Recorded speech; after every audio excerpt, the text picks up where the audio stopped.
ونستعينه ونستغفره ونؤمن به ونتوكل عليه ونعوذ بالله من شرور أنفسنا ومن سيئات أعمالنا من يهده الله فلا مضل له ومن يضلله فلا هادي له وأشهد أن لا إله إلا الله وحده لا شريك له وأشهد أن سيدنا وسندنا ونبينا ومولانا محمدا عبده ورسوله صلى الله تعالى عليه وعلى آله وأصحابه وبارك وسلم تسليما كثيرا أما بعد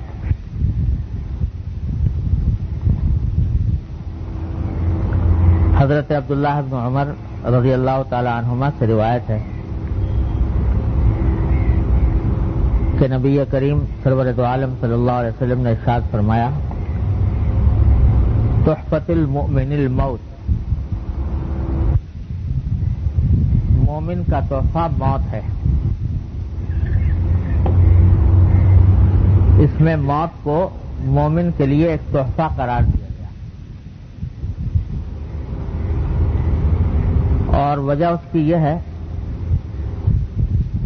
کہ یہ اس حدیث کا ایک تتمہ ہے جس میں فرمایا گیا کہ دنیا مومن کے لیے قید خانہ ہے اور کافر کے لیے جنت ہے۔ تو مومن اللہ تبارک و تعالی صحیح معنی میں مومن بننے کی توفیق عطا فرمائے۔ تو مومن اس دنیا میں رہتا ہے، اس کو برتتا ہے، لیکن اس سے دل نہیں لگاتا اور دنیا کے سارے ساز و سامان کی حقیقت اس کے سامنے ہوتی ہے اور وہ یہ سمجھتا ہے کہ یہ میری منزل نہیں ہے، میرے راستے میری ایک منزل کی رہ گزر ہے۔ لہذا اصل منزل یہ ہے کہ اللہ جل جلالہ اپنی رحمت سے اپنے جوار میں جگہ عطا فرمائیں اور وہاں کی ابدی زندگی کی راحتیں اور نعمتیں میسر ہوں۔ لہذا جب دنیا اس کو قید خانہ معلوم ہوتی ہے تو ظاہر ہے کہ موت اس کے لیے ایک تحفہ ہے کہ وہ تحفہ ذریعہ بنتا ہے اس ابدی زندگی کے حصول کا۔ اور ایک روایت میں یہ بھی آیا ہے کہ الموت کفارۃ لکل مسلم، کہ موت ہر مسلمان کے لیے گناہوں کا کفارہ ہو جاتی ہے، کفارہ بن جاتی ہے موت، اس واسطے کہ یہ حدیث میں جا بجا مضمون آیا ہے کہ انسان کو اس دنیا میں جتنی کوئی تکلیفیں پہنچتی ہیں، حدیث میں آتا ہے کہ کانٹا بھی چبھتا ہے تو وہ اس کے گناہوں کا کفارہ ہوتا ہے، اس سے گناہ معاف ہوتے ہیں۔ یہاں تک کہ کوئی حدیث میں الفاظ یہ آتے ہیں کہ لا یصیب المؤمن من نصب ولا حزن ولا وصب حتی الہم یہمہ، کہ کوئی تھکاوٹ ہو جائے اس پر بھی اللہ تعالیٰ معافی فرما دیتے ہیں، گناہوں کا کفارہ فرما دیتے ہیں۔ تھکن ہو گئی اور کوئی غم پہنچ گیا اس پر بھی کفارہ، کوئی درد ہو گیا اس پر بھی کفارہ، یہاں تک کہ لفظ یہ ہے کہ حتی الہم یہمہ، یہاں تک کہ اگر کوئی فکر لاحق ہو گئی، کوئی تشویش لاحق ہو گئی، کوئی فکر ذہن پر آ گیا تو اللہ تبارک و تعالیٰ اس سے بھی انسان کے گناہوں کا کفارہ فرماتے ہیں۔ یہ اللہ تعالیٰ کی رحمت دیکھیے، اس سے بھی کفارہ فرماتے ہیں۔ تو جب ان چھوٹی چھوٹی چیزوں پر کفارہ ہو رہا ہے اور گناہ معاف ہو رہے ہیں تو موت تو سب سے بڑی دنیا کے اندر سب سے بڑی تکلیف کی چیز موت ہے. تو اس کے اوپر تو بطریقہ اللہ تعالیٰ کفارہ فرمائیں گے اور گناہ معاف فرمائیں گے انشاءاللہ. اور یہیں سے یہ بات بھی سمجھ لیجئے کہ اگر موت سے پہلے آدمی کو جو بیماری کی سختی ہوتی ہے یا تکلیف ہوتی ہے تو وہ بظاہر تو تکلیف میں ہے اور مرض میں ہے، لیکن جتنی وہ تکلیف زیادہ ہوتی ہے اتنے ہی اللہ تبارک و تعالیٰ کے ہاں درجات قرب میں اضافہ ہوتا ہے. حضرت عائشہ صدیقہ رضی اللہ تعالیٰ فرماتی ہیں کہ ما اغبط احدا بہون موت بعد الذی رأیتہ من شدت الموت علی رسول اللہ صلی اللہ علیہ وسلم او کما قالت رضی اللہ تعالیٰ عنہ، کہ میں جب کسی شخص کو دیکھتی ہوں کہ اس کو موت بہت آسانی سے آ گئی تو مجھے اس کے اوپر کوئی رشک نہیں ہوتا کہ یہ آسانی سے مر گیا، آسانی سے موت آ گئی. اس کے اوپر میں رشک نہیں کرتی اس واسطے کہ میں نے رسول اللہ صلی اللہ علیہ وسلم کو دیکھا ہے کہ آخر وقت میں وفات سے پہلے آپ پر جو سختی گزری بیماری کی وہ ایسی سخت تکلیف سے آپ گزرے کہ پاس پانی سے بھرا ہوا پیالہ رکھا ہوا تھا، بار بار اس میں دست مبارک ڈالتے اور اپنے چہرے کو ملتے.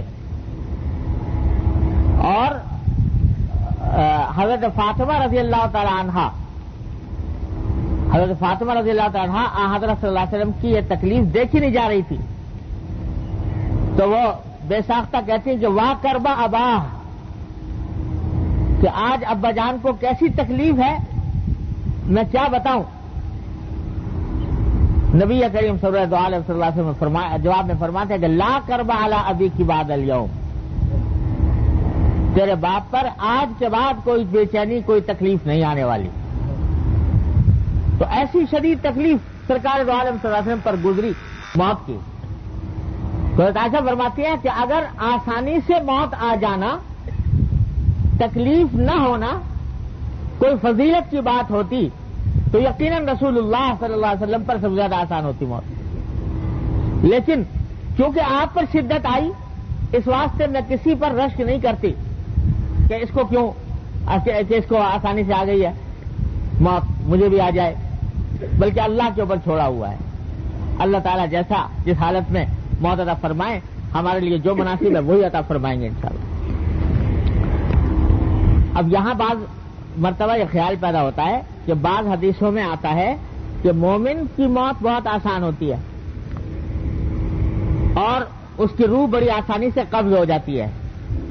کافر کی موت حدیث میں آتا ہے مومن کی موت تو اس طرح آتی ہے جیسے کہ ایک ریشمی کپڑے کے اندر کسی چیز کو اٹھا کے لے جائیں تو کوئی تکلیف نہیں ہوتی. اور کافر کی موت اس طرح آتی ہے کہ جیسے کسی کپڑے کو کانٹوں میں گھسیٹ کر لے جائیں. کانٹوں میں گھسیٹیں گے وہ جگہ جگہ سے پھٹے گا، جگہ جگہ سے اس کے اندر پھٹن آئے گی. تو جیسے اس میں جو کیفیت ہوتی ہے اللہ بچائے، کافر کی روح اس طرح قبض کی جاتی ہے. تو ان حدیث میں معلوم ہوتا ہے کہ مومن کی موت میں آسانی ہوتی ہے، روح قبض میں آسانی ہوتی ہے. اور یہاں سے عائشہ فرما رہی ہیں کہ شدت ہوتی ہے اور شدت رسول اللہ صلی اللہ علیہ وسلم پر بھی ہوئی. تو حقیقت یہ ہے کہ مومن کے لیے اللہ تعالیٰ نے یہ رکھا ہے کہ شدت جو کچھ ہوتی ہے وہ موت سے پہلے بیماری کی شدت ہوتی ہے. بیماری کی شدت مومن پر ہوتی ہے اور بعض اوقات بہت ہوتی ہے. البتہ جب وقت آتا ہے روح کے قبض ہونے کا تو روح اس طرح قبض ہو جاتی ہے جو پتہ بھی نہیں چلتا. یعنی نزع کی جو کیفیت ہوتی ہے وہ مومن کے لیے آسان ہوتی ہے اور کافر کے لیے سخت ہوتی ہے.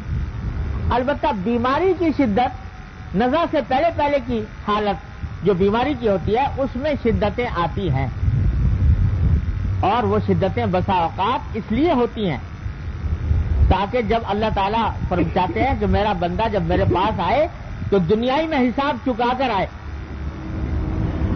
تو یہاں شدت اس کو دے دی بیماری کی تاکہ اس کے گناہ معاف ہوں، تاکہ اس کے درجات بلند ہوں، تاکہ اس کو درجات قرب میں اس کے اضافہ ہو. اس غرض کے لیے بعض اوقات اللہ تعالیٰ دیتے. لہذا اپنی طرف سے تجویز کچھ نہ کرنا چاہیے کہ ہمیں ایسا ہو جائے. اللہ جل جلالہ پر چھوڑنا چاہیے کہ اللہ تبارک و تعالی ہمارے حق میں جو مناسب سمجھے، جو بہتر سمجھے وہ عطا فرمائیں. اللہ تبارک و تعالی کی رحمت کے اوپر بھروسہ کرتے ہوئے یہ دعا کرنے میں بھی کوئی حرج نہیں کہ اللہ ہم کمزور ہیں، ہمارے اندر زیادہ تحمل نہیں، لہذا ہمارے ساتھ معاملہ آسانی ہی کا فرمائیے. اور جو آپ کفارہ سختی کے بعد فرماتے وہ ہم کمزوروں کے لیے نرمی کے ساتھ فرما دیجیے. یہ دعا کرنے میں کوئی حرج نہیں. لیکن بہرحال حقیقت یہ ہے کہ اگر کسی پر سختی دیکھو تو یہ نہ سمجھو کہ خدا نہ کرتے بعض اوقات لوگ کہتے ہیں بھائی سختی بہت ہوئی، پتہ نہیں کیا معاملہ ہونے والا ہے. تو کچھ پتہ نہیں، وہ سختی ہی اس کے واسطے باعث رحمت ہو. خیر حدیث میں فرمایا جا رہا ہے کہ مومن کا تحفہ ہے موت، اور تحفہ ہونے کے معنی یہی ہے کہ اس کے بعد پھر اس ابدی اور لازوال زندگی کا سلسلہ شروع ہوتا ہے کہ جس کے اندر جس کی نعمتوں کی کوئی تھا نہیں، کوئی انتہا نہیں.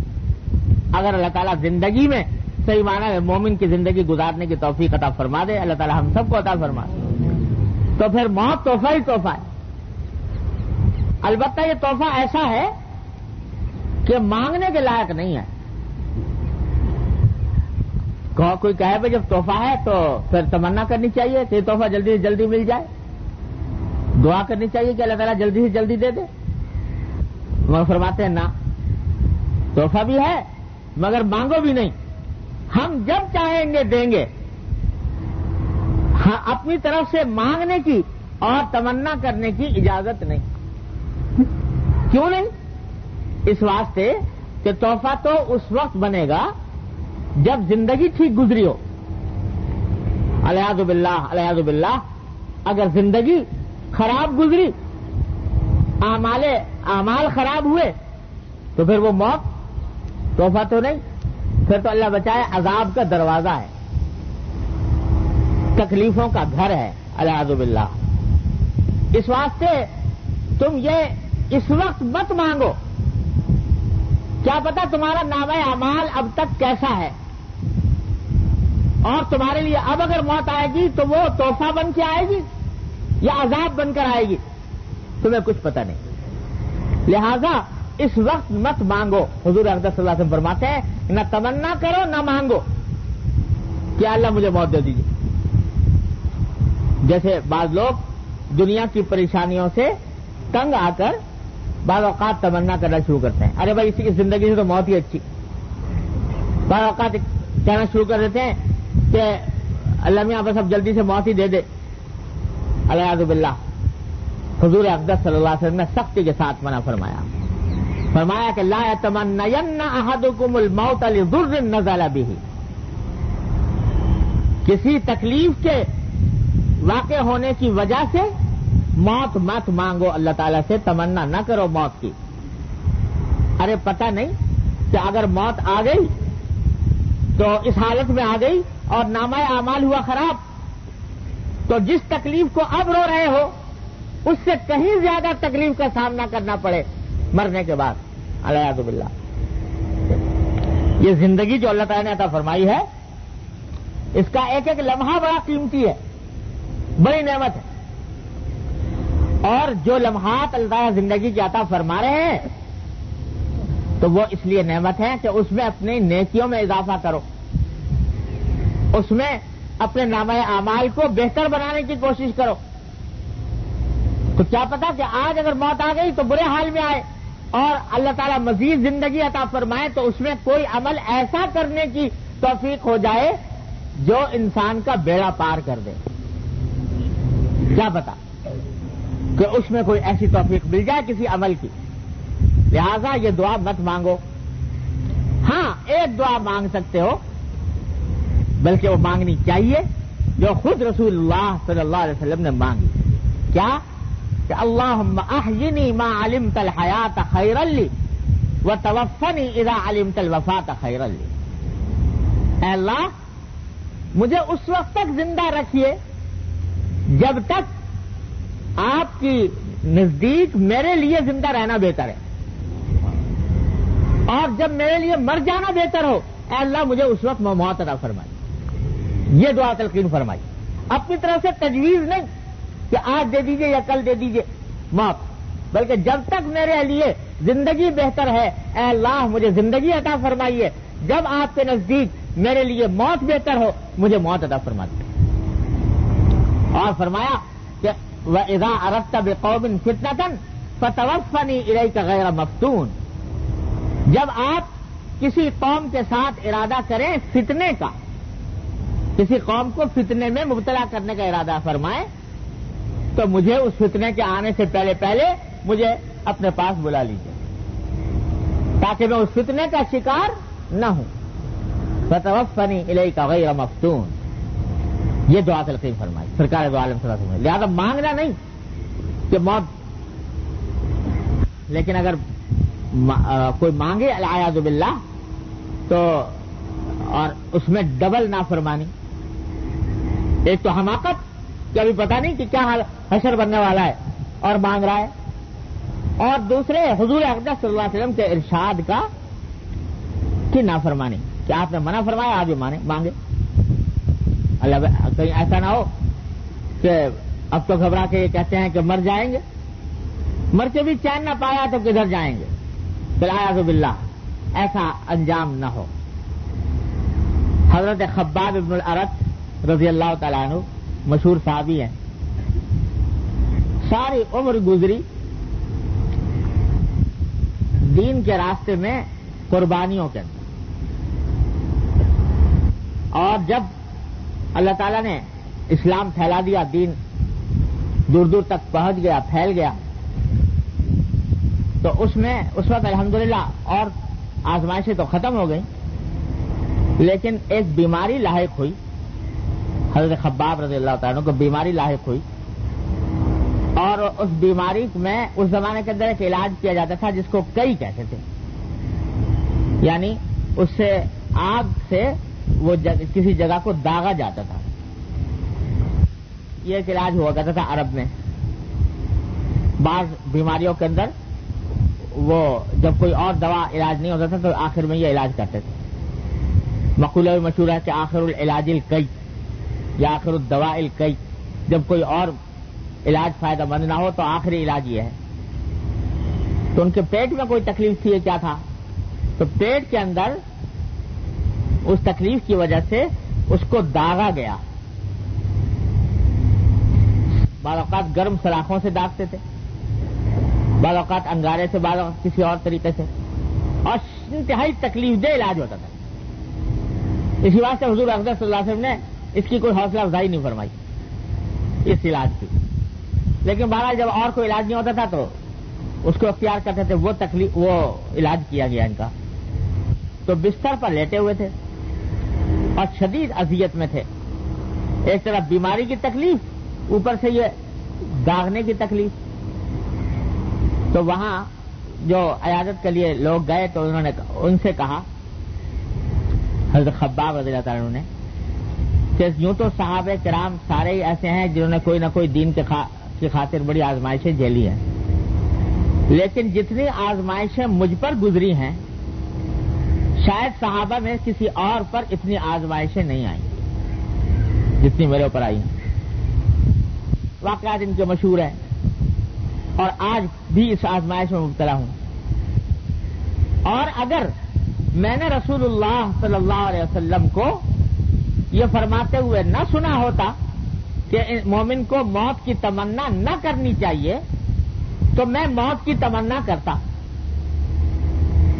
لیکن چونکہ حضور نے منع فرما دیا ہے اس واسطے ان تمام تکلیفوں سے گزر رہا ہوں لیکن موت کی تمنا نہیں کرتا. اللہ تبارک و تعالیٰ سے عافیت مانگتا ہوں.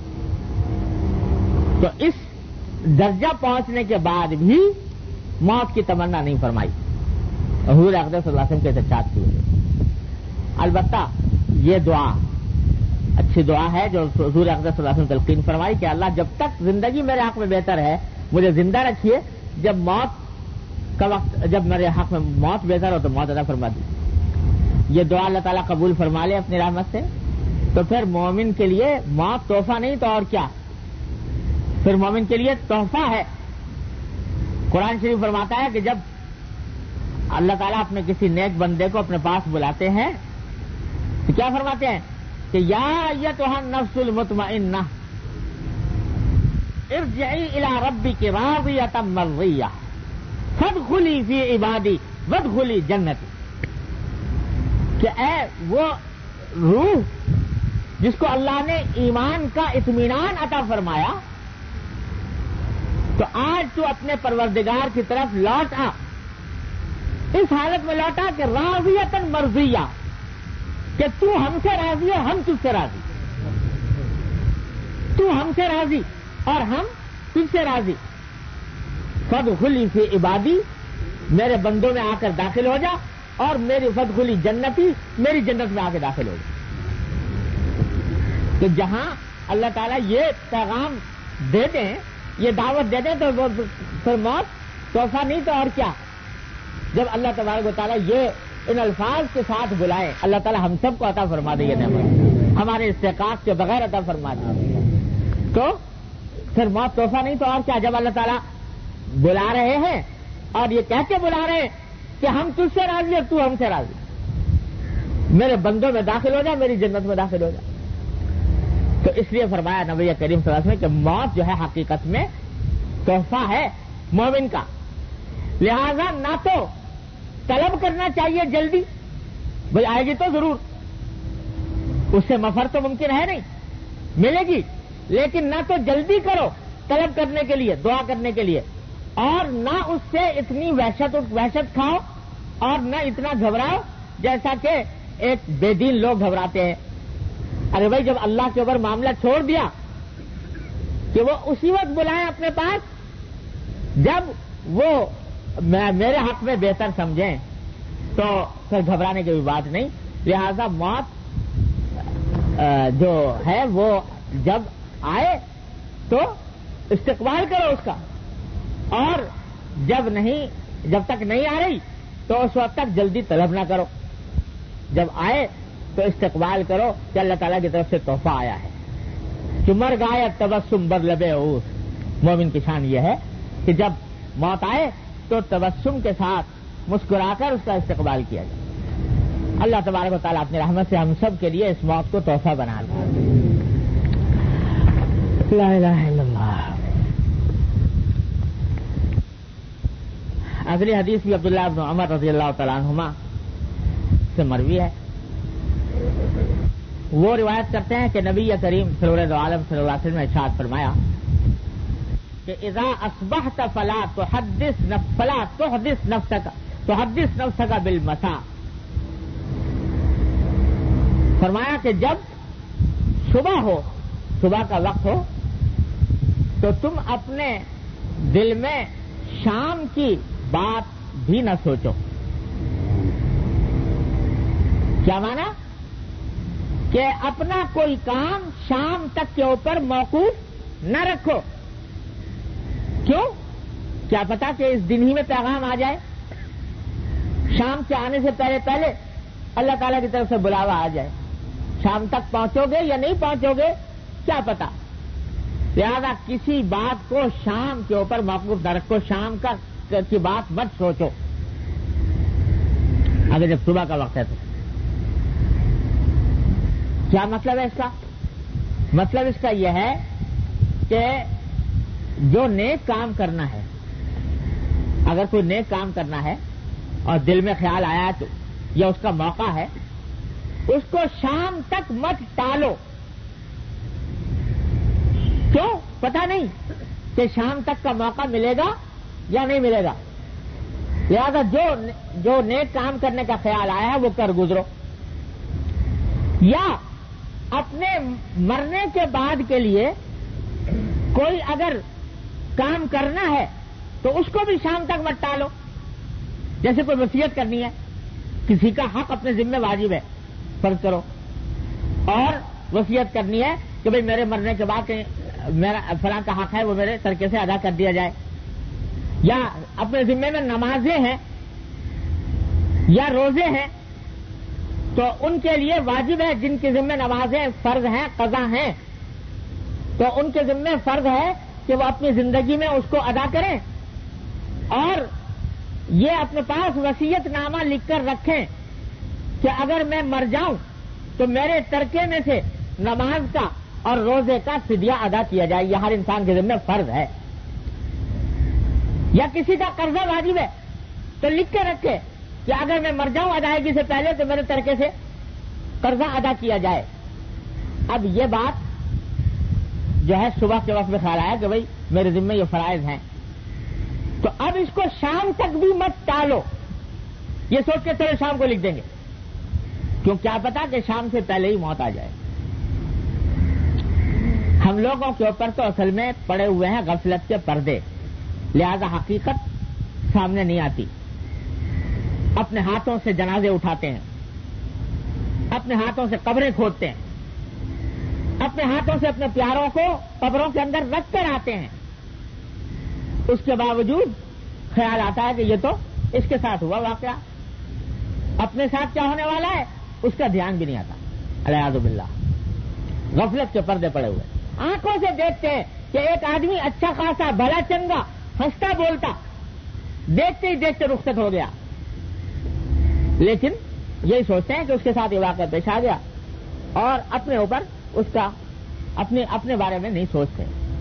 لیکن جن کو اللہ تعالیٰ نے حقیقت کی نگاہ عطا فرمائی ہے ان کا حال یہ ہے کہ حدیث میں آتا ہے کہ نبی کریم صلی اللہ علیہ وسلم, ایک روایت میں ہے کہ آپ بعض اوقات پیشاب کرنے کے لیے کہیں باہر تشریف لے جاتے, تو وہاں سے پیشاب کر کے فارغ ہوئے, گھر میں آ رہے ہیں.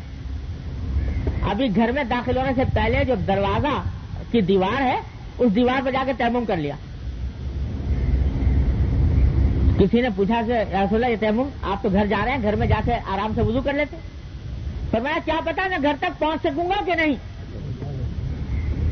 گھر تک پہنچ سکوں گا یا نہیں. اگر گھر تک نہ پہنچ سکا تو اس حالت میں موت آ جائے گی کہ وضو نہیں ہوگا, جبکہ میں چاہتا ہوں کہ ہر وقت وضو سے رہوں. اس لیے وضو کا پانی ملنے تک آپ نے تیمم فرما لیا. حالانکہ کوئی بیماری نہیں, کوئی ایسا مسئلہ نہیں کہ بھئی ابھی کوئی جنگ ہو رہی ہے یا کوئی حادثہ پیش آنے کا اندیشہ ہے, لیکن فرمایا کہ کیا بھروسہ ہے کہ اس وقت تک زندہ رہوں گا کہ نہیں, لہذا پہلے تیمم کر لیا. اولیاء اللہ صوفیاء کرام کا بھی یہی حال ہوتا ہے کہ وہ ہر وقت انتظار میں بیٹھے ہیں, اس انتظار میں بیٹھے ہیں کہ پتہ نہیں کب آ جائے پیغام. سبحان اللہ. ایک محدث ہیں بہت بڑے, حضرت عبد الرحمن ابن ابی نعم رحمت اللہ علیہ, ان کا واقعہ لکھا ہے کہ ایک شخص کے دل میں یہ خیال آیا کہ بھئی بزرگوں سے یہ معلوم کرنا چاہیے کہ بھئی سب سے اچھا عمل کیا ہوتا ہے. تو مختلف بزرگوں سے معلوم کرو. اب ایسے پوچھوں کہ کیا عمل ہوتا ہے تو پتہ نہیں کیا بتائیں. تو ایک تدبیر اس کے دماغ میں آئی, اس نے کہا بزرگوں سے جا کے ہر ایک سے یہ پوچھتا ہوں کہ اگر آپ کو پتہ چل جائے کہ ابھی 1 گھنٹے یا 2 گھنٹے میں یا آج شام تک آپ کا انتقال ہونے والا ہے, اگر آپ کو یہ پتہ چل جائے کہ آج شام کو آپ کو موت آنے والی ہے تو آپ دن میں کیا کیا عمل کریں گے. یہ سوال کیا. اس واسطے کہ یہ سوال ایسا تھا کہ بھئی جب آدمی کو پتا ہے کہ آج شام کو موت آنے والی ہے تو بس اس دن کی ایک ایک گھڑی کو بڑا جانچ تول کے اور اس طرح استعمال کرے گا کہ جو سب سے زیادہ افضل سب سے زیادہ ثواب والا کام ہے وہی کرے گا. تو یہ مختلف بزرگوں سے اس نے سوال کیا. مقصد یہ تھا کہ وہ جو بتائیں گے تو وہ مکھن ہوگا, وہ بالکل چھنی چھنائی چیز ہوگی کہ وہ عمل جو ہے وہ اللہ تعالیٰ کے یہاں بڑا مقبول ہے ان کے نزدیک, اس کو اپناؤں گا. تو مختلف لوگوں سے پوچھتے گا, کسی نے کہا نماز پڑھوں گا, کسی نے کہا کروں گا, کسی نے کچھ کہا. تو جب عبد الرحمن ابن ابی نعم رحمۃ اللہ علیہ کے پاس پہنچے, ان سے پوچھا کہ اگر آپ کو یہ پتہ چل جائے کہ آپ کا انتقال ہونے والا ہے شام کو، تو آپ دن بھر میں کیا کریں گے؟ کہنے لگے بھائی اگر مجھ سے پوچھتے ہو تو جو کچھ کرتا ہوں وہی کروں گا،